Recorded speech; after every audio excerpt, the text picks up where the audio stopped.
Esta semana, o Brasil ficou chocado ao acompanhar as investigações sobre 2 crimes de envenenamento em famílias do Piauí e do Rio Grande do Sul. Os casos levantam a pergunta: que motivo levaria uma pessoa a cometer atos tão bárbaros? As investigações levantam a hipótese de que os suspeitos possam ter cometido outros homicídios usando veneno. O Domingo Espetacular traz agora os detalhes dessas 2 histórias e da personalidade dos investigados. Quem é capaz de planejar a morte e envenenar pessoas de uma mesma família? Não é fácil de acordar de manhã. Eu me acordar, escutar as vozes do meu bichinho tudo aí por meio da casa, esperando café. Hoje em dia eu me levanto de manhã, só no silêncio. Como alguém pode achar que colocar inseticida no primeiro almoço do ano não vai levantar suspeitas? Crimes cruéis e planejados impactaram 2 famílias. Uma mora no Rio Grande do Sul, a outra no Piauí. No caso do Sul, a nora é suspeita de matar 4 pessoas da mesma família. Nos homicídios do Nordeste, o padrasto é suspeito de ser o assassino de 2 enteados e 2 crianças. Nos 2 casos, as vítimas foram envenenadas. Em Parnaíba, o segundo município mais populoso do Piauí, o cardápio do primeiro almoço do ano, na casa de Dona Maria dos Aflitos Silva, foi feito com as sobras da ceia do dia 31. Arroz tropeiro, baião de 2 e peixe. No outro dia só foi requentado, que como foi muito na família grande, aí a gente fez uma quantidade maior. A matriarca não almoçou com a família. Nesse dia eu não comi porque eu estava dormindo, mas quando eu me levantei eu ia comer, né? O que aconteceu nos minutos seguintes, ela não consegue esquecer. O menino sai aqui, eu me declaro com ele bem aqui. Aí ele: mãe, tô passando mal. Eu digo: Manel, o que que tu tem? Não sei, mãe, minha vista tá escurecendo, mãe, não tô brincando não. Chama essa menina pra mim. Eu digo: Manel, calma, eu vou chamar. Quando eu olho pro lado, meu menino já tava bem aqui na cama, pequenininho, desmaiado. Olho pro outro lado, a Chívia já tá. Com um pouco, olho pro outro lado, a Gabi. Eu digo: pronto, agora o que eu vou fazer? Eu sozinho aqui. Logo apareceu Fátima, outra filha de Maria dos Aflitos. Ela tinha feito o baião no dia anterior, mas chegou atrasada para o almoço. Quando eu vim aparecer aqui, que era para mim almoçar, meu irmão já estava passando mal. De que nós trouxemos ele para cá, para fora, para esperar o carro da ambulância, o pequeno, o Davi, de um ano e 8 meses, começou a agonizar também, começou a passar mal. Daí foi de 1 por 1, questão de 5 minutos cada. 9 pessoas foram parar no hospital. 4 morreram, filhos e netos de Dona Maria. Manuel Leandro da Silva, de 18 anos, Francisca, de 32, e os 2 filhos dela, Igno Davi, de 1 ano e 8 meses, e Lauane da Silva, de 3 anos. A outra filha de Francisca, de 4 anos, continua internada. Não tenho mais lago pra chorar. Não tenho mais nada. Só muita solidão, saudade por dentro de mim. O laudo da perícia encontrou nos corpos das vítimas um veneno semelhante ao chumbinho, usado para matar ratos. O terbufós, como organofosforado, ele tem uma ação nas terminações nervosas, ou seja, você tem abalos musculares, tem diarreia, tem falta de ar, dispneia, tem alterações cardíacas e neurológicas. A substância chamada terbufós também estava na panela onde o alimento foi requentado. O primeiro laudo, ele saiu ainda na primeira semana da investigação. Esse laudo revelou a substância terbufós no estômago da primeira vítima, o Manuel, de 18 anos. Nós passamos a tratar o caso como um caso de homicídio intencional. Outras 3 pessoas foram internadas, atendidas e receberam alta. Entre elas, Francisco, marido de Maria e padrasto de Manuel e de Francisca. Como as crianças chamavam ela, mãezinha. Ele ajudou a levar os caixões, chorou no enterro. A polícia vai colocar do devido culpado, colocar atrás da criança. Menos de 24 horas depois, as investigações da polícia levaram a um suspeito. Era Francisco. Na casa foi encontrada esta caixa azul, fechada. Esse baú vai ser encaminhado para Teresina, ele vai passar por uma outra perícia, né? E nessa perícia a gente vai tentar identificar pelo menos resquícios desse material que possa ter sido utilizado para poder produzir esse envenenamento. Além dos laudos que já apontaram o veneno no arroz e nos corpos, a polícia diz que Francisco levantou suspeitas durante os depoimentos. No primeiro depoimento, ele disse que ele insistiu para utilizar o mesmo arroz no almoço. No segundo, ele disse que não.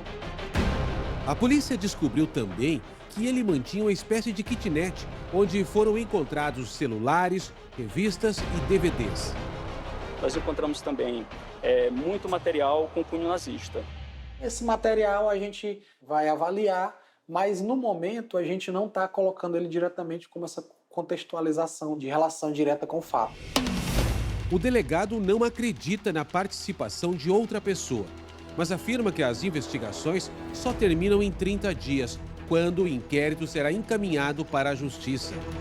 O que mais chamou a atenção foi a forma como o suspeito se referiu aos enteados. Ele os via como animais mesmo, ele chega a utilizar primatas, que eles eram como uma tribo de índios sem cultura. Esse trecho a que o Domingo Espetacular teve acesso mostra o momento em que ele se refere a Francisca, que também morreu envenenada. Minha dessa não serve para nada. Praticamente quase inútil. E eu passo o dia todo com o celular, escutando música de apologia, né? Aquela música de mala. Aí eu ficava querendo entender, eu ficava me perguntando ao mesmo tempo o que é que eu faço e convivo no meio desse pessoal. Mas o que leva um assassino a agir com tanta frieza? Pode ser vingança ou pode ser uma articulação para satisfazer aquela sua vontade. Então, quando a pessoa tem um pensamento antissocial, ele vai querer alcançar o objetivo. A família ainda se recupera de outra tragédia. Em agosto do ano passado, outros 2 filhos de Francisca morreram. Os meninos comeram cajus contaminados pelo mesmo inseticida. Uma vizinha da família foi presa. Agora, a polícia espera a decisão da promotoria para investigar se há relação entre os crimes. A enteada, como ele disse que não gostava, ele poderia estar alimentando algum tipo de paranoia com relação a ela, de que ela pudesse fazer mal a ele. E aí ele matou. Ele é frio, né? Ele não expressa muito emoções. Inclusive, quando ele vai expressar uma emoção, a gente percebe que ele tem que fazer um certo esforço.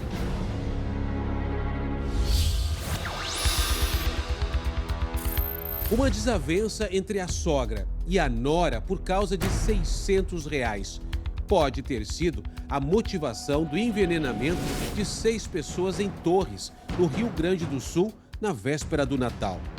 Deise dos Anjos, a nora, está presa como a principal suspeita do crime. É que a gente está diante de uma mente muito perigosa. Um bolo servido em família, às vésperas do Natal. O que era para ser um simples encontro de parentes, acabou em mortes e trouxe à tona uma trama para envenenar uma família. Quem serviu o bolo foi Zeli dos Anjos, que de suspeita passou a ser vítima em poucos dias.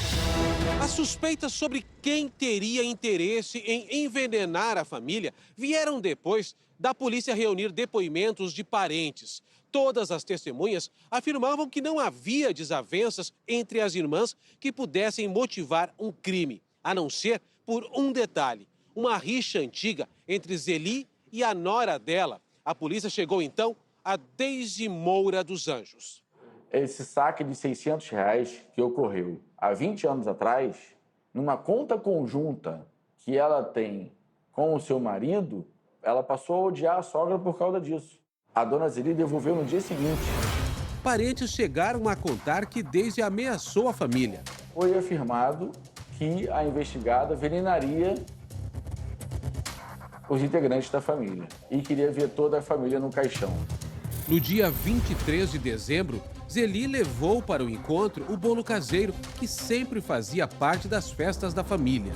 Quem ingeriu o bolo envenenado morreu menos de 24 horas depois.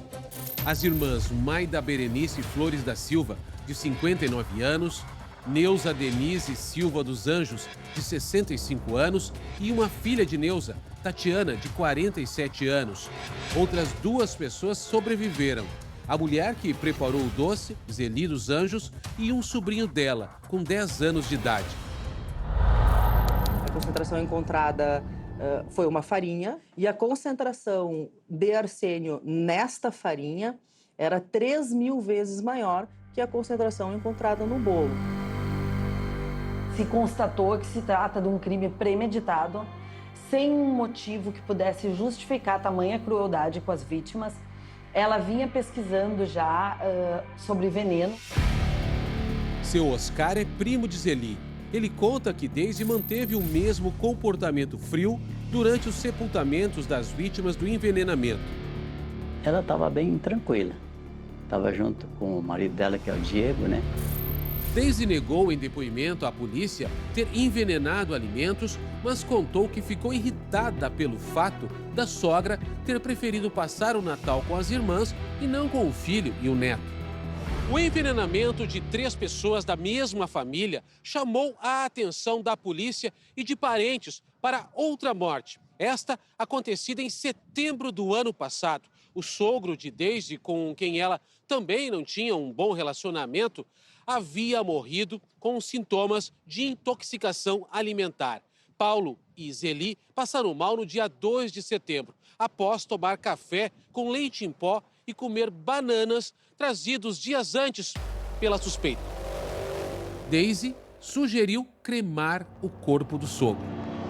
Diante da impossibilidade de cremar o sogro, ela começa a criar uma outra narrativa, que é a narrativa da contaminação das bananas que ela trouxe pelas águas da enchente. Quando a sogra, diante dessa possibilidade, resolve fazer uma análise deste material, ela convence novamente a sogra de que o marido estava em depressão por se sentir culpado de ter levado essas bananas até a casa do sogro.